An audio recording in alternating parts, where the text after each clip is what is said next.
now move on to solving rational equations. Because we are now working with equations, we have the ability to cancel off the denominators. Now understand, we can only do this with equations, not with expressions. We will cancel the denominators using the least common multiple of the denominators. We start by finding the LCD, but again, with this type of problem, we can use the LCD in a different way. We will multiply each term by the LCD to clear denominators. See the LCD as a magical expression, since it will cancel off all of the denominators. Here are the steps. The first step says to find the restricted values. Now recall, these are the values that make the factors in the denominator 0. If we end up with a potential solution as a restricted value, we will need to eliminate this as a solution. Next, we find the LCD and multiply every term by it. All denominators will cancel and leave a fairly simple equation to solve. Solve this equation and then check it against the restricted values. Since x squared plus x factored is x times x plus 1, we only have two restricted values, and they are -1 and 0.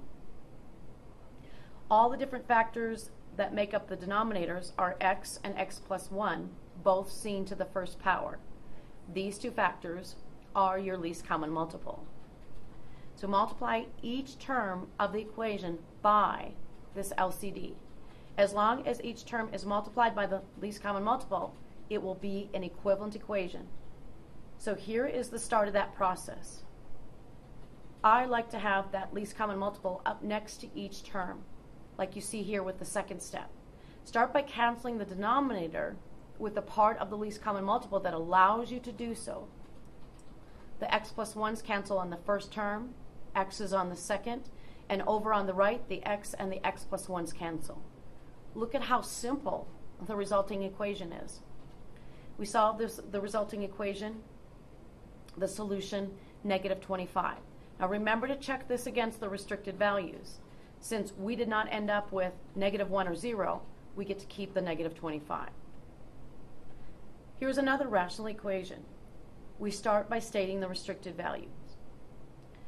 We wouldn't necessarily have to find the restricted values as our first step, but I would hate for you to forget to consider it and then end up with a restricted value and state that as your solution. The restricted value is 2. The least common denominator is x minus 2. Our next step will be to multiply the 3 terms by this. Now make sure you understand that all terms need to be multiplied by this, regardless of their denominator.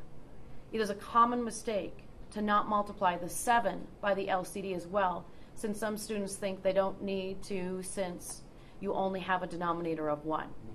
All terms must be multiplied by that least common denominator. Here is the start to multiplying by that LCD.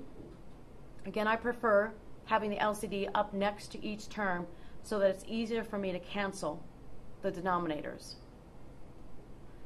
The x minus 2 factors cancel on the first term and the last. And for the first term on the right, nothing cancels. But again, you still need to multiply that term by it as well. The resulting equation is fairly easy to solve. Solving the equation, we end up with x equals 2. But wait a minute, wasn't this the restricted value? So if so, we need to eliminate it. It gets eliminated, and that leaves no other options as solutions. So therefore, our answer is no solution. Hopefully these 2 examples give you enough information to handle solving rational expressions. Thank you.